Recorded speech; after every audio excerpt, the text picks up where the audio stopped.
राग बसंत हिंडौल महला चौथा कर दूसरा। मन खिन खिन परम परम बहुतावै,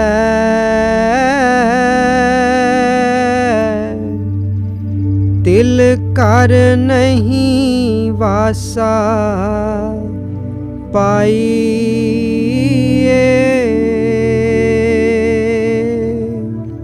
सत्संग के ये वचन हजूर महाराज जी द्वारा फरमाए गए सत्संग का हिंदी अनुवाद हैं। ये चौथी पातशाही श्री गुरु रामदास जी महाराज की वाणी है। इस छोटे से शब्द में आप गुरु नानक साहब के घर के उपदेश के बारे में हर पहलू को बड़ी अच्छी तरह से खोलकर समझा रहे हैं। आप फरमाते हैं कि हमारा मन आंखों के पीछे से उतरकर मिनट मिनट क्षण क्षण बाहर रचना की ओर दौड़ रहा है। ये क्षण मात्र भी यहाँ आंखों के पीछे नहीं टिकता।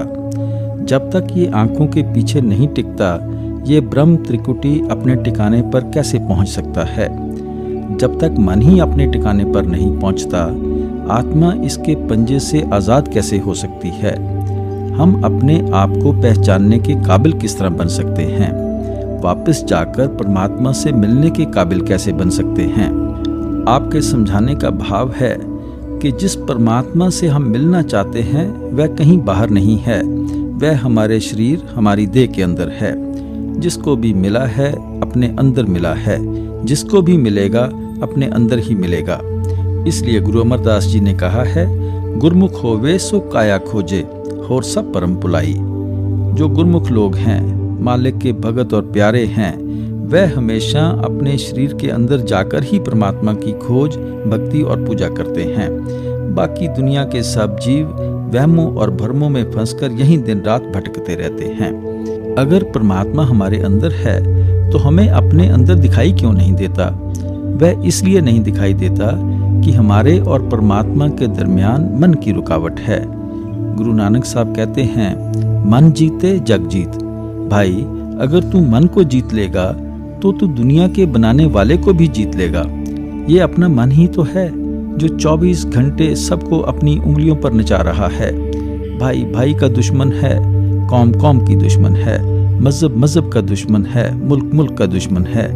किस तरह लोग एक दूसरे के गले काटने में लगे हुए हैं। ये जो कुछ भी हमसे करवा रहा है, हमारा मन करवा रहा है। जब तक हम मन पर हावी नहीं होते, मन को निर्मल या पवित्र नहीं करते, तब तक बेशक वह परमात्मा हम सब के अंदर है, हम अपने अंदर कभी उसे पा नहीं सकते। मन को निर्मल करने का क्या भाव है। जिस तरह आत्मा परमात्मा का अंश है, उसी तरह मन भी कोई छोटी चीज नहीं है, वह भी ब्रह्म का अंश है, त्रिकुटी का रहने वाला है। विषयों, विकारों, शराबों, कबाबों में फंसकर अपने आप को भूल बैठा है, अपने असल को खो बैठा है। मन के अधीन होकर हम जो जो कर्म करते हैं, उनका नतीजा साथ साथ हमारी आत्मा को भी भुगतना पड़ता है, क्योंकि आत्मा और मन की गांठ बंधी हुई है। जब तक आत्मा मन का साथ नहीं छोड़ती, ना कभी इसको अपने आप का पता चलता है और ना ही अपने असल का पता चलता है। आत्मा तो निर्मल थी, पवित्र थी, लेकिन मन के अधीन होकर अति गंदी, अति मैली हो चुकी है। आप देखें, बादलों के अंदर पानी कितना साफ सुथरा होता है, वही पानी जब बरसात बनकर जमीन पर गिरता है तो कितनी मैल इकट्ठी कर लेता है, गंदगी का रूप ही बन जाता है। उसमें से बदबू तक आनी शुरू हो जाती है।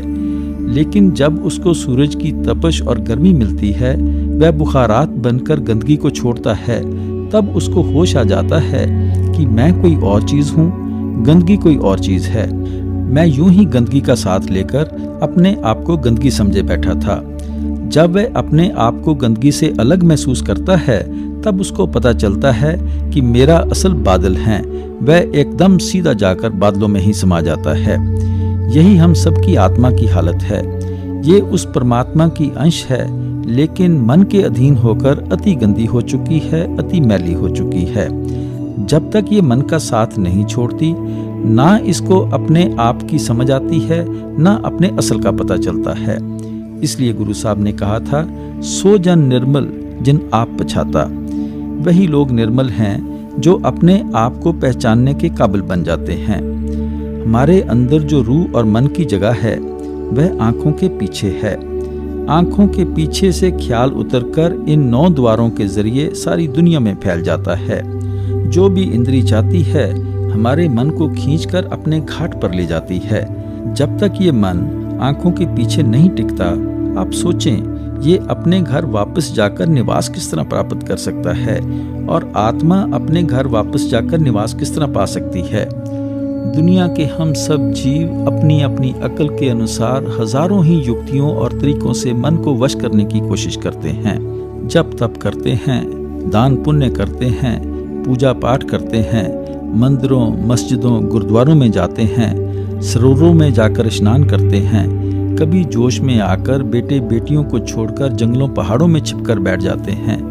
कोई जिस्म पर बबूत लगा लेता है, कोई कान चिरवा लेता है। ये सब साधन, सब तरीके हम केवल मन को ही वश में करने के लिए करते हैं। गुरु नानक साहब फरमाते हैं, सप पिड़ाई पाइये बिक अंतर मन रोस, कि जबरदस्ती हठ कर्मों के द्वारा अपने ख्याल को दुनिया में से निकालना इसी तरह है जिस तरह आप किसी सांप को घेर कर पिटारी में बंद कर देते हैं। जब तक सांप पिटारी में बंद है हम उसके डंक और जहर से जरूर बचे हुए हैं, लेकिन जैसे ही सांप को पिटारी में से निकलने का मौका मिलेगा वह डंक जरूर मारेगा, कभी अपनी आदत से बाज नहीं आएगा। सांप को पिटारी के अंदर बंद करके हम निडर नहीं हो सकते। हमें फिर भी खतरा रहेगा कि वह किसी भी समय पिटारी में से निकलकर वह डंक मार सकता है। अगर किसी सांप को पकड़कर उसकी जहर की थैली ही निकाल दें तो वह सांप कोई नुकसान नहीं पहुंचा सकता, चाहे सारा दिन उसको गले में डालकर फिरते रहें। हम जंगलों पहाड़ों में छिपकर, मंदिरों मस्जिदों गुरुद्वारों में जाकर सत्संग सुनकर ये सोच लेते हैं कि हमारा मन बड़ा निर्मल हो गया है, पवित्र हो गया है, लेकिन वही इच्छाएं तृष्णाएं सबके अंदर दबी रहती हैं। जब मन का जोर चलता है वह फिर हमें उंगलियों पर नचाना शुरू कर देता है, बल्कि हमारी हालत आम इंसानों से भी बदतर और बुरी होनी शुरू हो जाती है। जितना हम किसी चीज को दबाते हैं उतनी ही वह जोर मारती है। इसलिए महात्मा कहते हैं कि तुम मन को हठ कर्मों के जरिए जबरदस्ती दुनिया में से निकाल नहीं सकोगे। थोड़ा बहुत आर्जी आराम मिल जाएगा। अगर मन को हमेशा के लिए वश में करना चाहते हो तो सबसे पहले मन के स्वभाव के बारे में सोच और विचार करो। हम देखते हैं कि मन लज्जत का आशिक है। हम एक चीज को प्यार करते हैं, अगर उससे कोई अच्छी चीज दिखाई दे तो पहली को छोड़कर दूसरी चीज की ओर दौड़ना शुरू कर देते हैं। दुनिया का कोई भी मोह, दुनिया का प्यार हमारे मन को हमेशा के लिए लेकर खड़ा नहीं हो सकता। वह शक्लें और पदार्थ जिनको अपना बनाने के लिए कभी हम जिंदगी तक कुर्बान करने के लिए तैयार हो जाते हैं, ऐसा समय आता है जब हमारा मन उनसे नफरत करनी शुरू कर देता है। आप देखें, बचपन में माता पिता से कितना प्यार होता है, फिर यारों दोस्तों से प्यार हो जाता है, बड़े होते हैं शादी होती है, पत्नी बाल बच्चों से प्यार हो जाता है।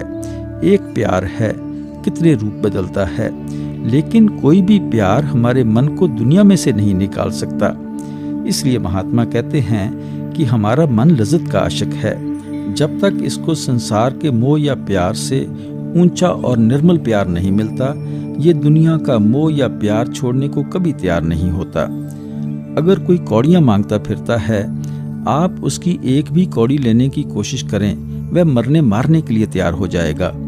लेकिन 10 रुपए का नोट उसके हाथ में दे दें तो कौड़ियों वाली मुट्ठी अपने आप ढीली हो जाती है। जिनको हीरे जवाहरात मिल जाएं, वह फिर कौड़ियों के लिए दर-बदर ठोकरें नहीं खाते। लड़कियां गुड्डियों से तब तक खेलती हैं जब तक उनकी शादी नहीं हो जाती। वह किस चीज की लज्जत है, किस चीज का प्यार है जिसे पाकर हमारा मन दुनिया के मोह, दुनिया के प्यार या इंद्रियों के भोगों को छोड़ देता है। गुरु साहब आगे मिसाल देकर बड़े सुंदर तरीके से समझाते हैं। गुर अंकस शब्द दारू सिर तार्यो,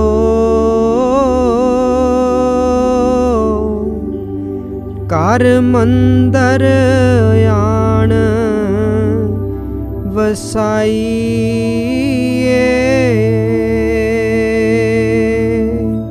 आप बड़ी सुंदर मिसाल देते हैं कि देखो हाथी कितना ताकतवर जानवर है, आसानी से किसी के काबू में नहीं आता, हर चीज को पैरों के नीचे रौंदता चला जाता है।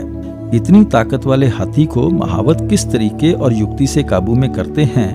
उनके पास लोहे का अंकुश होता है, वह उससे हाथी को इतना काबू में कर लेते हैं कि उसको चाहे बच्चों के स्कूल में ले जाएं या बाजारों में ले जाएं, हाथी की ताकत नहीं कि किसी को बुरी नजर से देख सके। गुरु साहब कहते हैं कि हमारा मन भी कोई मामूली चीज नहीं है, ये भी ब्रह्म का अंश है, त्रिकुटी का रहने वाला है, लेकिन विषयों विकारों शराबों कबाबों में फंसकर अपने आप को खो बैठा है, अपने असल को भूल बैठा है।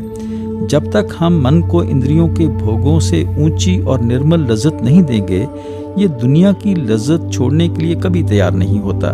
वह किस चीज की लज्जत है? वह शब्द की लज्जत है, नाम की लज्जत है, जिसके साथ हमारा ख्याल गुरुमुखों के जरिए जुड़ता है, साधु संतों और महात्माओं के जरिए जुड़ता है। गुरु अमरदास जी की वाणी है, गुर का शब्द महारस मीठा। वह शब्द जिसके साथ गुरुमुख हमारे ख्याल को जोड़ते हैं, उस शब्द की लज्जत बहुत ही मीठी है। उसको महारस मीठा क्यों कहते हैं? क्योंकि अभी जो बेटे बेटियों का, कौमों मज़हबों मुल्कों के झगड़ों का, शराबों कबाबों की लज्जतों का, धन दौलत का प्यार मीठा लगता है, वह प्यार फीका लगना शुरू हो जाता है। जिसको मीठी चीज मिल जाए, उसका फिर फीकी चीज की तरफ ध्यान कैसे जा सकता है? गुरु रामदास जी कहते हैं, हर हर नाम अमृत रस मीठा।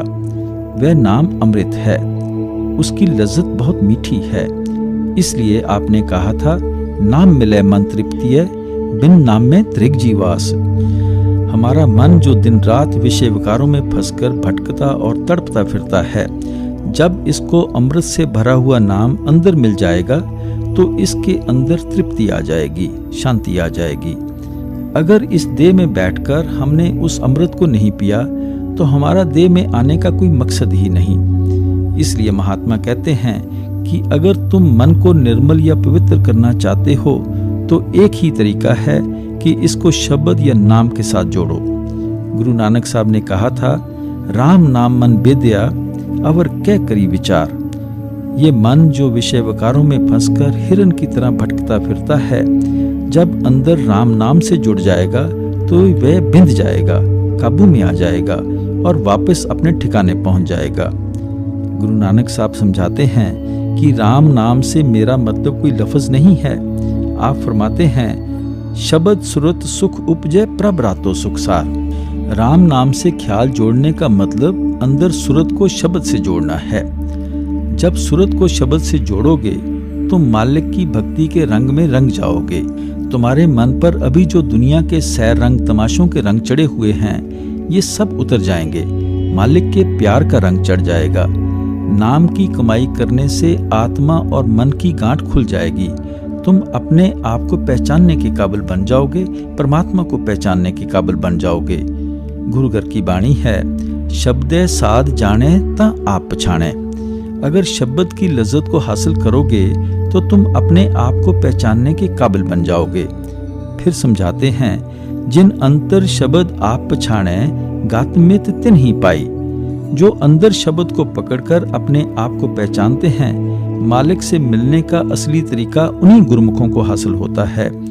इसलिए गुरु साहब कहते हैं कि अगर तुम मन को निर्मल और पवित्र करना चाहते हो तो गुरुमुखों के जरिए मन को शब्द के साथ जोड़ो, नाम के साथ जोड़ो। गुरु साहब किस शब्द की महिमा करते हैं? जिस शब्द ने सारी दुनिया की रचना की है, जिस शब्द के आधार पर खंड ब्रह्मांड खड़े हैं। गुरु अमरदास जी समझाते हैं, उत्पत परलो शब्दे होवे, शब्दे ही फिर उपत होवे। उस शब्द ने सारी दुनिया की रचना की है। जिस दिन परमात्मा दुनिया में से उस शब्द को निकाल लेगा, यहाँ परले महाप्रलय हो जाएगी। हजूर समझाया करते थे कि जब परमात्मा सृष्टि में से शब्द को निकाल लेता है, तब पृथ्वी पानी में घुल जाती है।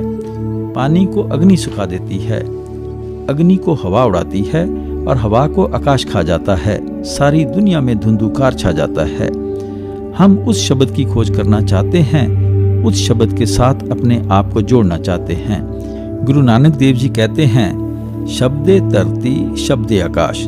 शब्दे शब्द भया प्रकाश, सगली श्रेष्ठ शब्द के पाछे, नानक शब्द कटे काट आछे। वह शब्द जिसने धरती पैदा की है, सूरज पैदा किया है, चंद्रमा पैदा किया है, यहाँ तक कि सारी सृष्टि की रचना की है, उस शब्द की खोज करो, उस शब्द को पकड़ो। वह शब्द कहाँ है? घटे घट, मतलब वह शब्द सबके अंदर धुनकारें दे रहा है। गुरु अमरदास जी कहते हैं, इस काया अंदर वस्त असंखा, गुरमुख साच मिले ता वेखा। ये जो हमारा शरीर है, ये 5-6 फुट लंबा मिट्टी का पुतला ही नहीं है, हाड़ चाम मांस का ही नहीं बना हुआ। इसके अंदर परमात्मा ने बेशुमार चीजें और भंडार रखे हुए हैं, बल्कि खुद परमात्मा भी इस शरीर के अंदर बैठ गया है और उसने अपने तक पहुंचने का रास्ता भी इसी शरीर के अंदर रखा हुआ है। इस रास्ते का पता किस तरह चलता है? गुरमुख साच मिले ता वेखा। कोई मालिक का सच्चा भगत मिल जाए, प्यारा मिल जाए और वह साधन समझा दे, तरीका समझा दे। वह क्या समझाएगा? 9 दरवाजे 10वें मुक्ता, अनहद शब्द बजावणिया, कि हमारा रूहानी सफर पैरों के तलवों से लेकर सिर की चोटी तक है। इस सफर की 2 मंजिलें हैं, एक आंखों तक है, दूसरी आंखों के ऊपर है। आंखों के ऊपर इस नुक्ते को आपने पहली तुक में तिल कहा है। गुरु साहब ने उस नुक्ते को कई जगह घर दर कहा है, कई जगह मुक्ति का दरवाजा कहा है और कई जगह आप उसको 10वां कहते हैं। ऋषियों मुनियों ने उस नुक्ते को दिव्य चक्षु कहा है, शिव नेत्र कहा है। हजरत ईसा ने उसको 3rd आई या सिंगल आई कहा है। मुसलमान फकीरों ने उसको नुक्ता सफेदा कहकर याद किया है। आप समझाते हैं कि 9 द्वारों में से ख्याल को निकालकर दोनों आंखों के ऊपर और दरमियान में इकट्ठा करो। ये तुम्हारे घर का दरवाजा है। जब तक तुम्हें अपने घर का दरवाजा ही नहीं मिलेगा, तुम घर के अंदर किस तरह दाखिल हो सकोगे? जिस घर के अंदर हमें जाना है, जहां परमात्मा रहता है, उस घर का दरवाजा परमात्मा ने आंखों के पीछे लगाया हुआ है। ये मुक्ति का दरवाजा है, आंखों के नीचे नीचे मुक्ति नहीं। हमें अपने फैले हुए ख्याल को शरीर के 9 द्वारों में से समेटकर दोनों आंखों के बीच के नुक्ते पर इकट्ठा करना है। इस नुक्ते की क्या निशानी है? गुरु साहब कहते हैं, अनहद शब्द बजावणिया। उस नुक्ते पर सबके अंदर अनहद शब्द धुनकारें दे रहा है। वह मीठी से मीठी, सुरीली से सुरीली आवाज जो परमात्मा की दरगाह से आती है, वह चोरों के अंदर भी है, ठगों के अंदर भी है और साधुओं, संतों, महात्माओं के अंदर भी है। वहाँ किसी कौम का, मजहब का, मुल्क का सवाल ही पैदा नहीं होता। कोई हिंदू होकर अंदर जाए, सिख, ईसाई या मुसलमान होकर अंदर जाए, जो खुशकिस्मत भाग्यशाली जीव आंखों के पीछे ख्याल को इकट्ठा करेगा, वह उस शब्द की आवाज़ को भी सुनना शुरू कर देगा, शब्द के प्रकाश को भी देखना शुरू कर देगा। गुरु साहब की वाणी में शब्द के प्रकाश का भी जिक्र आता है, शब्द की धुनकार धुनों का भी जिक्र आता है। इसलिए गुरु रामदास जी कहते हैं, राम नाम है ज्योत सबाई, तत् गुरमत काढ़ लई जय। वह राम नाम की ज्योति सबके अंदर जल रही है। वह ज्योति जलती तो सबके अंदर है, लेकिन जब तक गुरुमुखों की मत पर नहीं चलते, उस ज्योति की समझ नहीं आती, उस ज्योति का ज्ञान नहीं होता और ना ही वह ज्योति दिखाई देती है।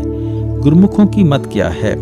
आप फरमाते हैं, 9 दरवाजे 9 दर फीके, रस अमृत 10वें चुई जय। गुरुमुखों की ये मत है कि आंखों के नीचे नीचे इंद्रियों के भोग हैं, विषय विकारों, शराबों, कबाबों की लस्तें हैं। वह जगह जहां अमृत बस रहा है, हमारी आंखों के पीछे है। जब तक उस नुक्ते पर कोई ख्याल को इकट्ठा ही नहीं करता, जहां वह दाता दात दे रहा है, बख्शिश कर रहा है, वह ज्योति जल रही है और वह अमृत बरस रहा है, हम उस ज्योति को कैसे देख सकते हैं? अपने अंदर उस अमृत को पी कैसे सकते हैं? हमें उस आवाज के जरिए अंदर घर का रुख कायम करना है और उस प्रकाश और आवाज के जरिए अंदर रूहानी सफर तय करना है और फिर मंजिल दर मंजिल अपने घर वापस पहुंच जाना है। गुरु नानक साहब ने कहा था, अंतर जोत निरंतर बाणी साचे साहिब स्यों लिवलाई। आप सबकी आंखों के पीछे यहाँ ज्योति जल रही है। उस ज्योति के अंदर से मीठी और सुरीली वाणी की आवाज उठ रही है। अगर आप अपने अंदर उस ज्योति के दर्शन करेंगे, उस वाणी की आवाज को सुनेंगे, साचे साहिब स्यों लिवलाई, आपका इस झूठी रचना से झूठा मोह या प्यार निकल जाएगा। उस सच्चे परमात्मा के साथ सच्चा प्यार पैदा हो जाएगा। इसलिए गुरु साहब कहते हैं, गुर शब्दी सच्ची लेव लाए। गुरुमुखों के जरिए जब शब्द की कमाई करते हैं तो हमारे अंदर मालिक से मिलने का सच्चा प्यार पैदा हो जाता है। हमारी आत्मा की देखने की शक्ति को महात्माओं ने निरत कहा है, सुनने की शक्ति को महात्माओं ने सुरत कहा है। आंखों के पीछे आकर सुरत शब्द की धुनकार धुनों को सुनती है, उस नाद को पकड़ती है और निरत उस ज्योति को देखती है, उस प्रकाश को देखती है।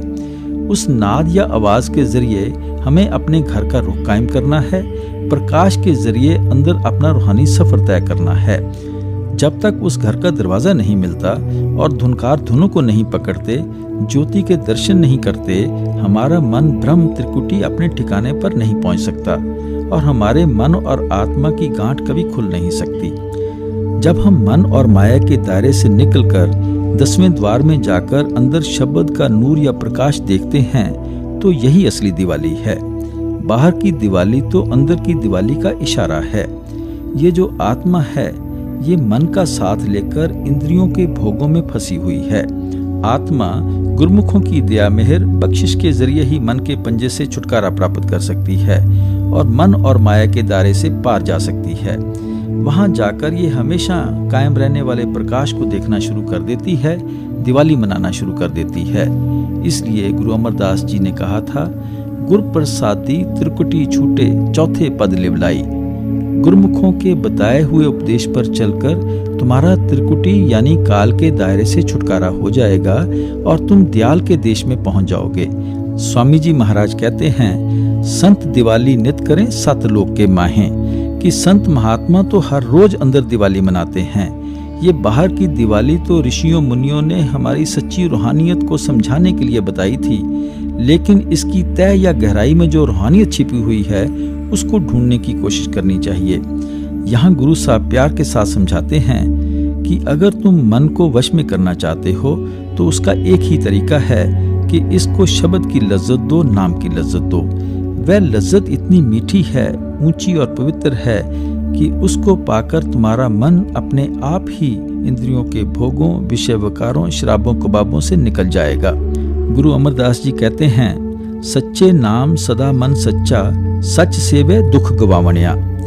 सच्चे नाम के साथ ख्याल जोड़ने से हमारा मन सच्चा और निर्मल हो जाता है।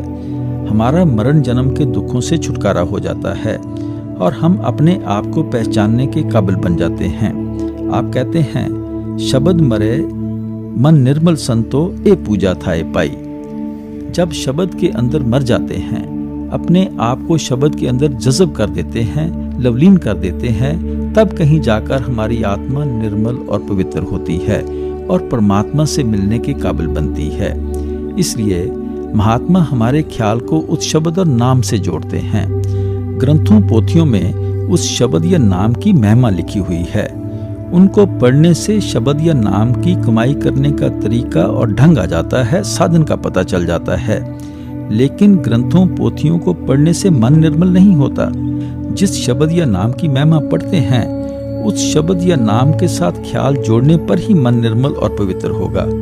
सत्संग सुनने, कीर्तन सुनने, मंदिरों, मस्जिदों, गुरुद्वारों के चक्कर काटने से मन निर्मल नहीं होता। जिस चीज के गुण वहां बताए जाते हैं, जिस चीज के बारे में वहां समझाया जाता है, उस शब्द के साथ ख्याल को जोड़कर ही हम मन को निर्मल कर सकते हैं, पवित्र कर सकते हैं। इसलिए गुरु साहब यहाँ मिसाल देते हैं कि जिस तरह इतने ताकत वाले हाथी को महावत, अक्लमंदी और युक्ति से वश में कर लेते हैं, इसी तरह मन जो ब्रह्म की अंश है, बड़ा जबरदस्त है, ताकतवर है, हम गुरुमुखों के पास जाकर उसको शब्द के साथ जोड़कर निर्मल कर सकते हैं, पवित्र कर सकते हैं, या यूं कहें कि वश में कर सकते हैं। गोविंद जियो सत संगत मेल हर ते आइए। गोविंद जियो सत संगत मेल हर त्याइए।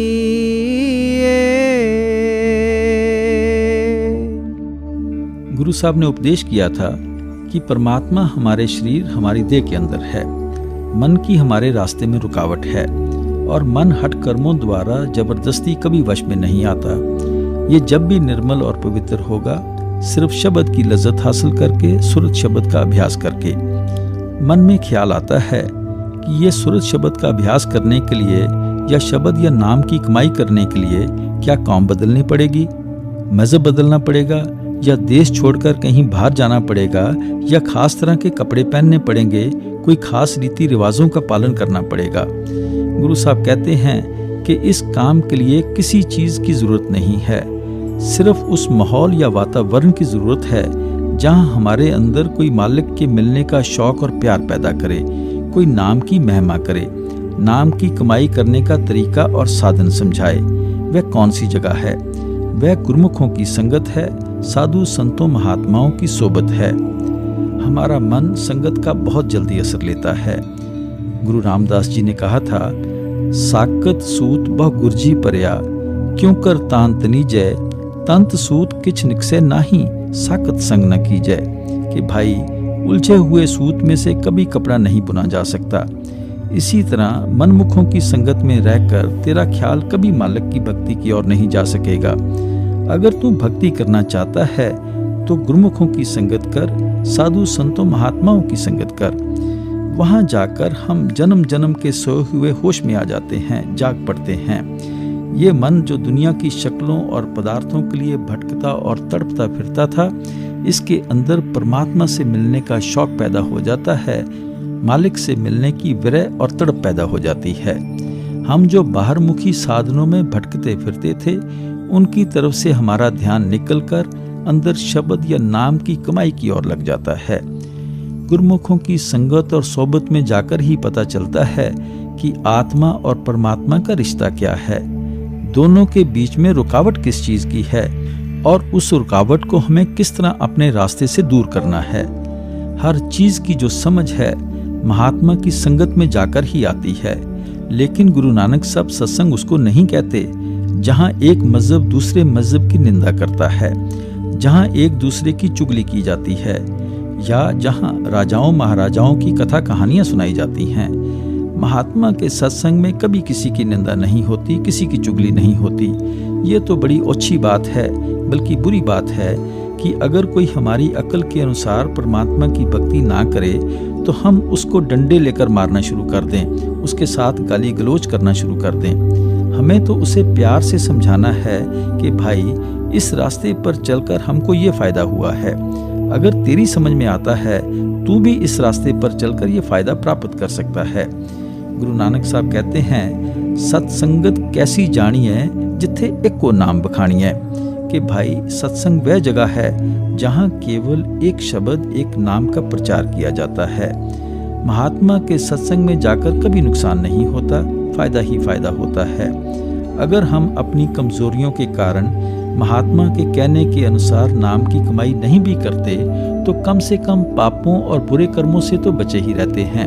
आप देखें कि अगर एक अंधा फूलों के बाग में चला जाए तो वह अगर फूलों की खूबसूरती को नहीं देख सकता, तब भी फूलों की थोड़ी बहुत सुगंध तो उसको आ ही जाती है। सत्संग में कभी किसी को घाटा नहीं उठाना पड़ता, इसलिए महात्मा सत्संग पर जोर देते हैं। वैसे तो वह ही 3-4 बातें हैं, किसी भी महात्मा का शब्द ले लें, उन्हीं 3-4 बातों को हमेशा दोहराया जाता है। मगर मन को ठोकर लगती रहे, हमें कोई समझाता रहे, तभी विषय विकारों, शराबों, कुवाबों की तरफ से हमारा ध्यान निकलकर शब्द या नाम की कमाई की ओर लगता है। इसलिए गुरु साहब हमारी ओर से प्रार्थना करते हैं कि हे परमात्मा, हमें अपने भक्तों और प्यारों की संगत दे, ताकि तेरा पता चले, तेरी भक्ति की ओर हमारा ध्यान जाए। हाँ, मैं रोग गया सुख पाया,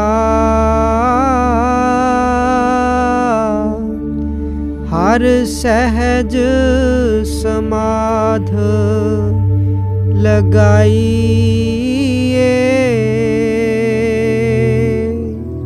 गुरुमुखों के सत्संग में जाकर नाम की कमाई करने से हमें क्या फायदा होता है? गुरु साहब कहते हैं, हमें रोग गया सुख पाया, कि ये जितने भी दुख और मुसीबतें हम देह में बैठकर भोग रहे हैं, ये हौमे के कारण हैं, माया के मोह या प्यार के कारण हैं, मैं मेरी के कारण हैं। हम कहते हैं ये मेरे बच्चे हैं, ये मेरी पत्नी है, ये मेरा घर है, ये मेरी जायदाद है। जिसको सारा दिन मेरा मेरा करते फिरते हैं, ये सब कुछ ही उस परमात्मा का है। हम अपने आप को उस परमात्मा से अलग समझे बैठे हैं और इनको अपना बनाने की कोशिश में लगे हुए हैं।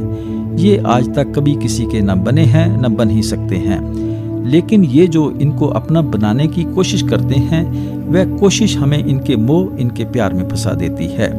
इतना इन शक्लों और पदार्थों से मोह या प्यार पैदा हो जाता है कि हमें रात को सपने भी इनके ही आते हैं।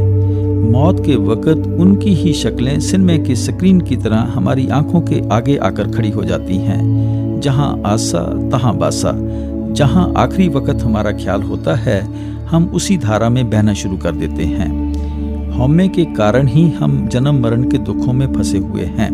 आप देख लें कि देह के अंदर बैठकर जिसको भी अपना समझते हैं, उससे दुख ही मिलता है। अपनी पत्नी के सिर में दर्द भी हो जाए, कितना दुख महसूस करते हैं। सारी सारी रात नींद नहीं आती। पर पड़ोसियों के यहाँ चाहे कितने ही जनाजे निकल जाएं, हमारे मन पर सफ़ेदी जितना असर नहीं होता।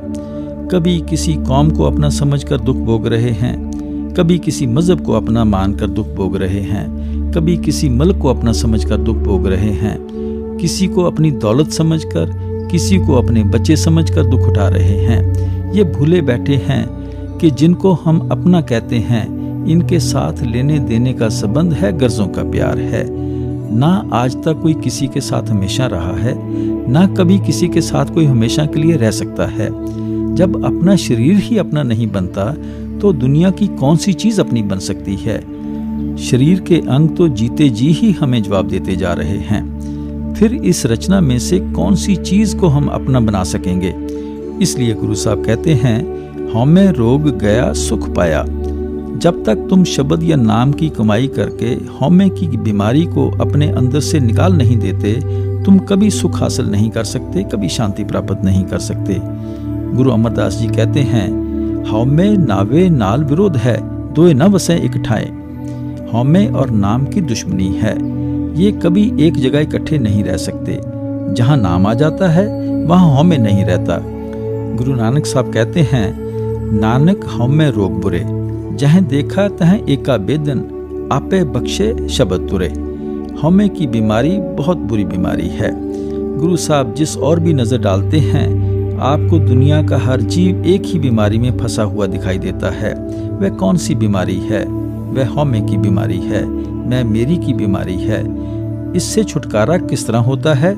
गुरु अंगद साहब फरमाते हैं, हौमे दीर्घ रोग है, दारू भी इस माहें, कृपा करे जे अपनी ता गुर का शब्द कमाहें। अगर वह दाता हम पर कहीं कृपा कर दे, दया मेहर बख्शिश कर दे, गुरमुखों की संगत मिल जाए, हम शब्द या नाम की कमाई करें, तो इस हौमे की बीमारी से हम छुटकारा प्राप्त कर सकते हैं। गुरु अमरदास जी ने कहा था, बिन शब्दे हौमे किन मारी, कि भाई शब्द या नाम की कमाई के बिना तेरा इस दुनिया से मोह या प्यार कैसे निकल सकेगा। इसलिए गुरु साहब कहते हैं कि जब गुरुमुखों के सत्संग में जाकर शब्द या नाम की कमाई करेंगे, ये हौमे की बीमारी दूर हो जाएगी, हमें सहज अवस्था प्राप्त हो जाएगी। हम मन और माया के दायरे से पार चले जाते हैं, हमें सुख का सांस आना शुरू हो जाता है। असली सुख और शांति तो अपने घर पहुंचकर ही मिल सकती है। आपने समझाया था, जिन्नी कर जाता अपना से सुखिय पाई। जो अपने घर पहुंच जाएंगे, वह हमेशा के लिए सुख और शांति प्राप्त कर लेंगे। इसलिए गुरु साहब कहते हैं कि अगर तुम हौमे की बीमारी को अपने अंदर से निकालना चाहते हो, तो गुरुमुखों के सत्संग में जाओ और उनके कहने के अनुसार शब्द की कमाई करो। कर रतन लाल बहु माणक लादे, मन पर में आ लेना सकाई।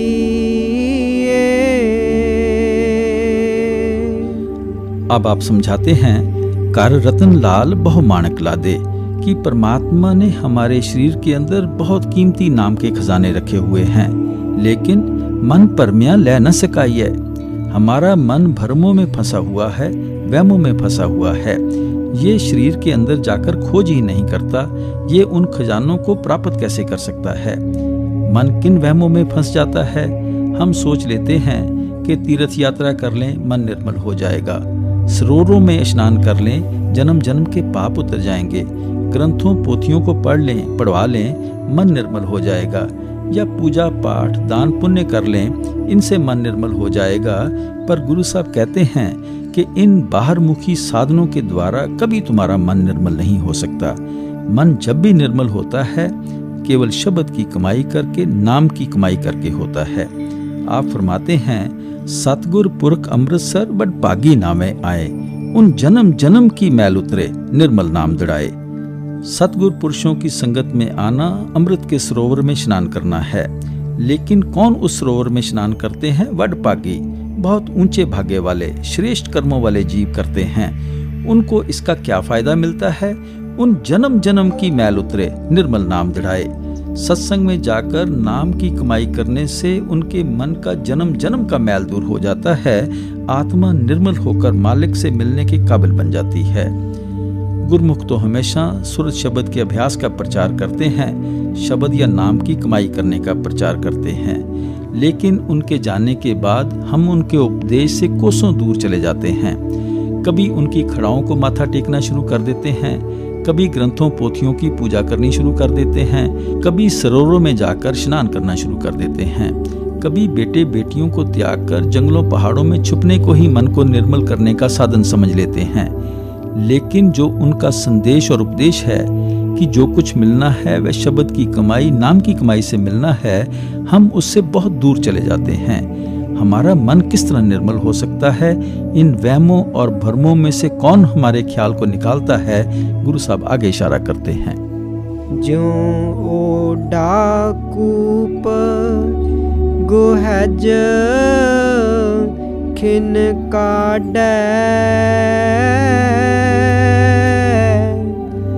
त्यों सतगुर वस्त लहाइए। बड़ी सुंदर मिसाल देते हैं कि पुरानी आबादियों के नीचे बने बनाए कुएं मिट्टी के नीचे दबे हुए होते हैं। हम उन जमीनों पर चलते फिरते हैं, हमें पता ही नहीं होता कि इस जगह बना बनाया कुआं मिट्टी के नीचे दबा हुआ है। ओड वह सज्जन हैं जो अपने इल्म और हुनर से हमें समझाते हैं कि इस जगह जमीन की खुदाई करो तो तुम्हें बना बनाया कुआं मिल जाएगा। ओड लोग कुआं बनाकर मिट्टी के नीचे दबाकर हमें खबर करने नहीं आते। उन्हें इसका इल्म और जानकारी होती है, जिसका फायदा उठाकर हम उस कुएं का पानी पीना शुरू कर देते हैं। गुरु अमरदास जी कहते हैं, मुक्ते सेवे मुक्ता होवे, हमें ममता शब्दे खोवे। जो शब्द या नाम के साथ ख्याल को जोड़कर खुद मुक्ति प्राप्त कर चुके हैं, वह हमारे ख्याल को भी शब्द या नाम के साथ जोड़कर हमें मुक्ति प्राप्त करने के काबिल बना देते हैं। वह परमात्मा और उसका नाम जरूर हमारे अंदर है, लेकिन हम बाहरमुखी हुए बैठे हैं, कर्मकांड में फंसे बैठे हैं। वह सत्संग के द्वारा हमारे ख्याल को इनकी ओर से निकालकर हमें अपने अंदर उस अमृत को पीने का तरीका बता देते हैं, उस नाम रूपी दौलत को प्राप्त करने का साधन समझा देते हैं। इसलिए आप समझाते हैं कि वह गुरमुख हमारे ख्याल को इन वहमों से, भ्रमों से, संकल्पों से, बाहरमुखी साधनों से निकालकर अंदर शब्द के साथ जोड़ देते हैं, नाम के साथ जोड़ते हैं। जिन ऐसा सतगुर साधना पाया,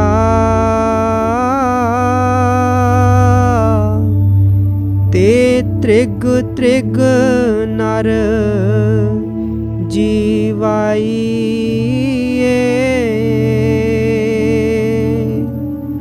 जन्म पदार्थ पुण्य फल पाया, कौड़ी बदले जाइए। गुरु साहब फरमाते हैं कि हमें ये जो इंसान का जामा परमात्मा ने बख्शा है, ये उस मालिक की अति दया, मेहर और बख्शिश है। उसने हमें ये मौका दिया है कि हम अपने अंदर ख्याल को शब्द या नाम के साथ जोड़कर हमेशा के लिए इस देह के बंधनों से छुटकारा प्राप्त कर सकें, मुक्ति प्राप्त कर सकें। अगर इंसान के जामे का कोई लाभ है तो वह मालिक की भक्ति, मालिक से मिलाप है। लेकिन आप फरमाते हैं कि हम दुनिया के जीव कौड़ियों के बदले इसको व्यर्थ गवा रहे हैं। मालिक ने हीरे जवाहरातों का व्यापार करने का मौका दिया है, हम घोंगे और सीप इकट्ठे करने में लगे हुए हैं। इस जामे से फायदा किस तरह उठा सकते हैं? गुरमुखों की संगत और सोबत में जाकर, शब्द की कमाई करके, नाम की कमाई करके। इसलिए आप समझाते हैं कि अगर कोई इंसान का जामा पाकर किसी ऐसे गुरमुख की संगत नहीं करता, गुरमुखों के कहने के अनुसार अपने ख्याल को अंदर शब्द या नाम के साथ जोड़ने की कोशिश ही नहीं करता, तो उसका इंसान का जामा प्राप्त करने का फायदा क्या है?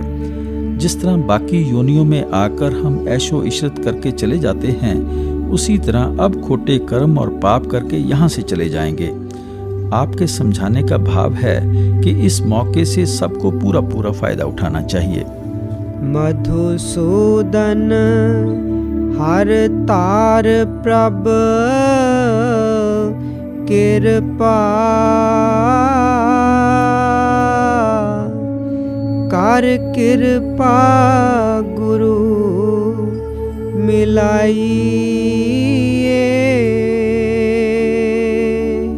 गुरु नानक साहब के घर में केवल 4 चीजों की महिमा की जाती है। सबसे पहले आप नाम की महिमा करते हैं, क्योंकि नाम के जरिए ही सारी सृष्टि की रचना हुई है और नाम की कमाई करके ही हमारी आत्मा निर्मल हो सकती है। नाम की कमाई के द्वारा ही हम मालिक के मिलने के काबिल हो सकते हैं, मरण जन्म के दुखों से छुटकारा प्राप्त कर सकते हैं। हम नाम की कमाई जब भी करेंगे, गुरमुखों के जरिए ही कर सकेंगे, साधु संतों महात्माओं के जरिए ही कर सकेंगे। इसलिए दूसरे गुरु साहब सतगुरु की महिमा करते हैं, मालिक के भक्तों और प्यारों की महिमा करते हैं। उन गुरमुखों का असली स्वरूप शब्द या नाम ही होता है। वह सतनाम समुद्र की लहरें होते हैं।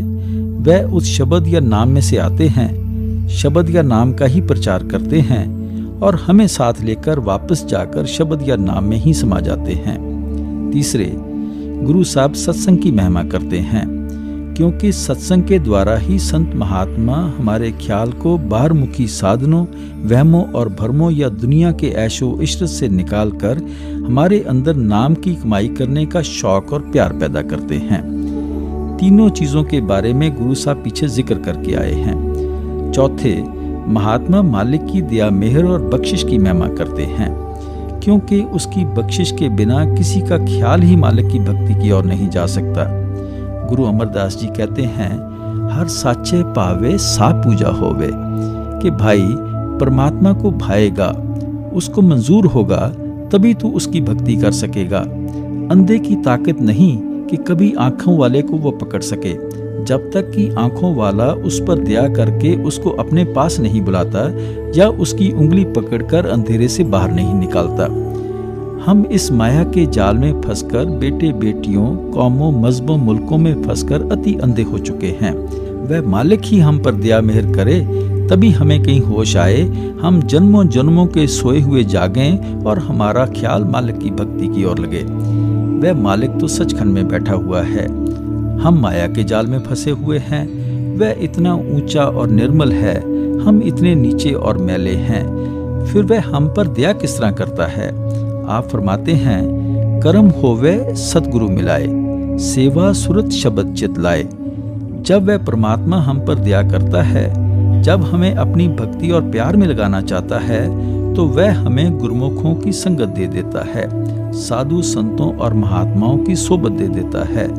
वह गुरमुख हमारी सुरत को शब्द के साथ जोड़ देते हैं। जब हम सुरत शब्द का अभ्यास करते हैं, तो इस रचना से हमारा मोह और प्यार निकल जाता है, मालिक के साथ हमारा मोह और प्यार पैदा हो जाता है। आप कहते हैं, आपे करता करे कराए, आपे शब्द गुर मन वसाए। जो कुछ करता है वह परमात्मा खुद करता है। जब भी वह हमें यहाँ से निकालना चाहता है, तो गुरुमुखों के जरिए हमारे ख्याल को शब्द के साथ जोड़ देता है, नाम के साथ जोड़ देता है। फिर कहते हैं, जिसनु दे सोई जन पावे, होर क्या को करे चतुराई। जिस पर मालिक दया करता है उसको ही उसकी भक्ति मिलती है। यहाँ किसी की चतुराई, किसी की अक्लमंदी काम नहीं आती। इसलिए गुरु साहब तीनों चीजों की महिमा करके अब मालिक की ओर आते हैं कि हे परमात्मा, तू ही दया मेहर और बख्शिश करे, तभी हम तेरी भक्ति कर सकेंगे। और जब तू बख्शिश करता है, हमें गुरुमुखों की संगत प्राप्त हो जाती है, साधु संतों और महात्माओं की संगत प्राप्त हो जाती है, और हम शब्द की कमाई में लग जाते हैं। जन नानक निर्वाण पद पाया, मिल साधु हर गुण गाइए।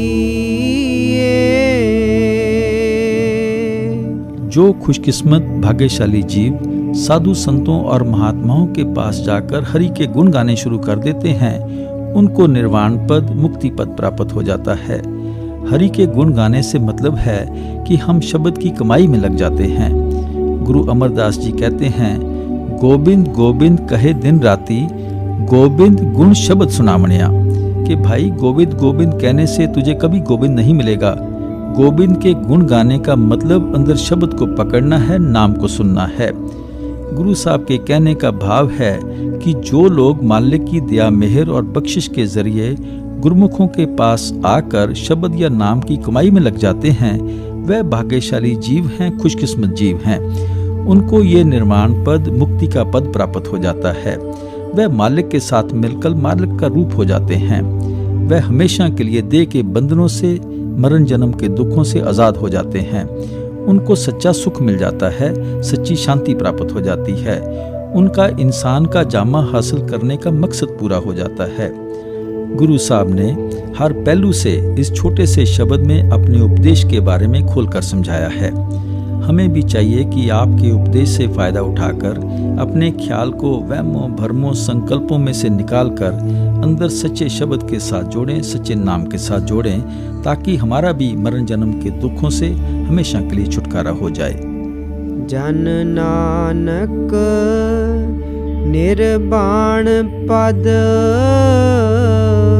पाया, मिल साधु हर गुण गाइए।